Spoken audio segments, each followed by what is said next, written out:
कि बीजेपी और आरएसएस ये ऑर्गेनाइज्ड क्राइम करने वाले लोग। केवल अतीक अहमद की हत्या नहीं हुई। अतीक अहमद की हत्या उतना महत्वपूर्ण मुद्दा नहीं है जितना महत्वपूर्ण मुद्दा क्या आदित्यनाथ ने उस संविधान की शपथ का उल्लंघन नहीं किया। मगर उत्तर प्रदेश की सरकार या भाजपा की ही सरकार जांच करेगी, ये तो जांच होगा नहीं।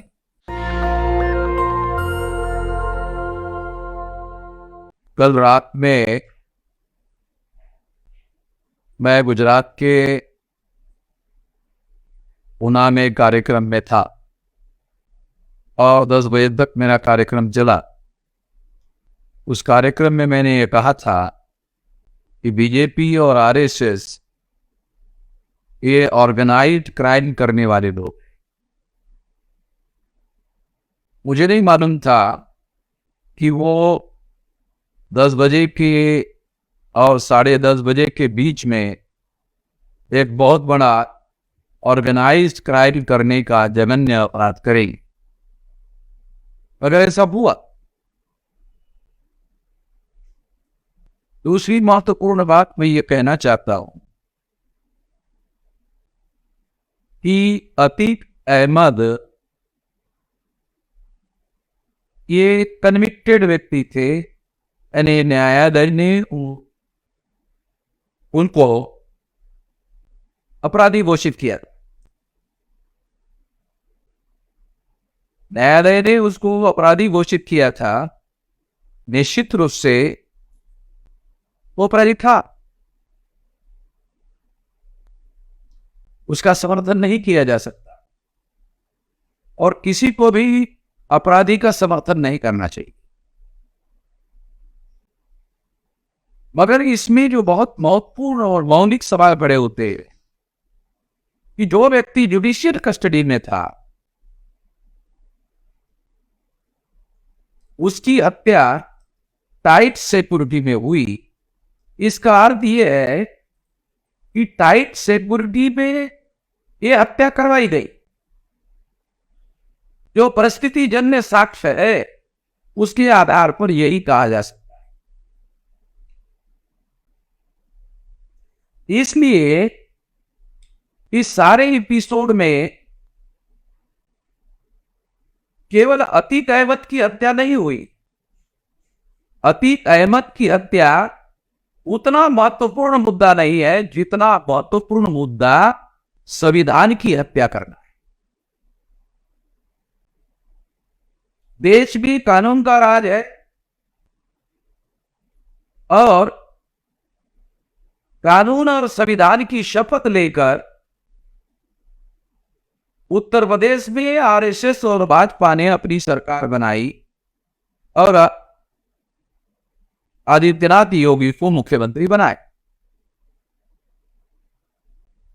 जिस संविधान की शपथ लेकर यह सरकार बनाई या आदित्यनाथ मुख्यमंत्री बने, क्या आदित्यनाथ ने उस संविधान की शपथ का उल्लंघन नहीं किया? निश्चित रूप से उसने उल्लंघन किया। आदित्यनाथ ने उल्लंघन किया। मैं ऐसा मानता हूं कि प्रत्येक व्यक्ति को जिस पर आरोप है उसे अपने आप को निर्दोष साबित करने का मौका दिया जाना चाहिए और ये निर्दोष साबित करने का जो मौका है ये कानून और संविधान के दायरे में प्रत्येक नागरिक को उपलब्ध है। ये अधिकार और ये अधिकार जो उपलब्ध है ये कानून और संविधान के दायरे में शासन चलता रहेगा, वही उपलब्ध होगा। लोकसभा का चुनाव है और आरएसएस और भाजपा को ऐसा नहीं लगता कि वो तीसरे टर्म के लिए चुनाव जीतने वाले। इस अनिश्चितता की वजह से उन्होंने इस घटना को अंजाम दिया और जिस तरीके से अंजाम दिया और जिस तरह से सारे देश के चैनल वाले उस लाइव टेलीकास्ट दिखा रहे हैं,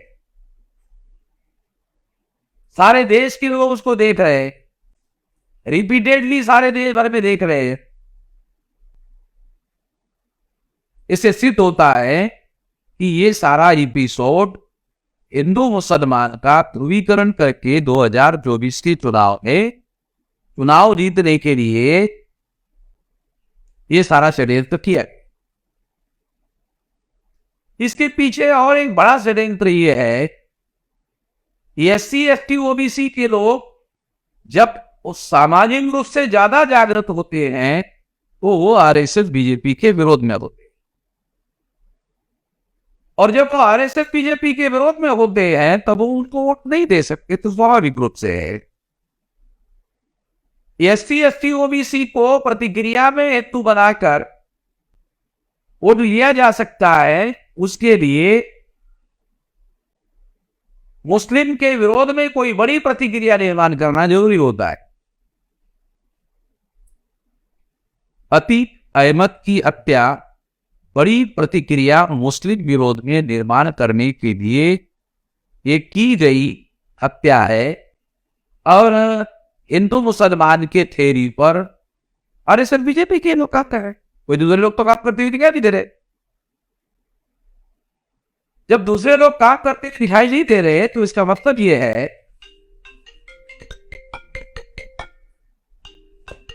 कि ये इस थ्योरी को चलाने वाले लोग ही ऐसा कर रहे हैं।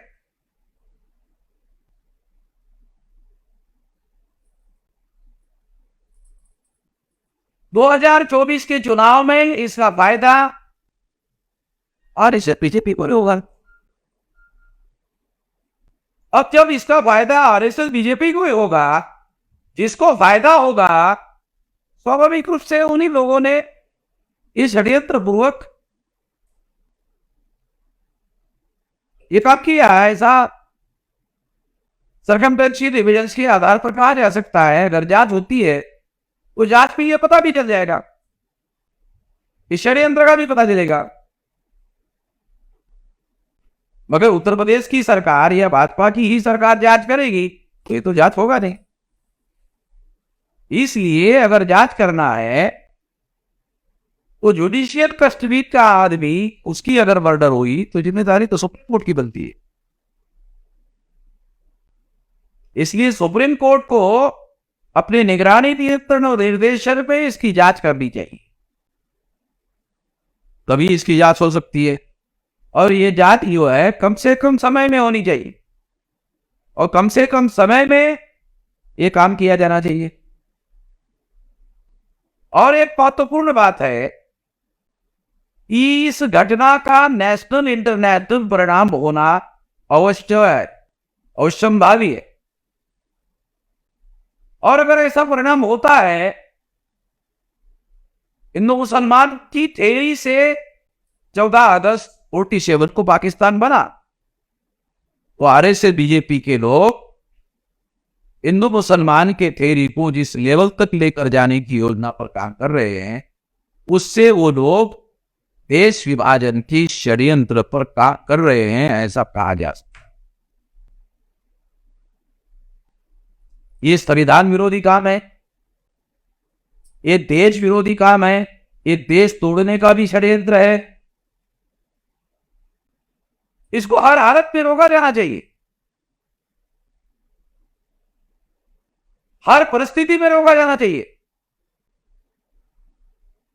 हम जल्दी ही इसके बारे में नेशनल लेवल पर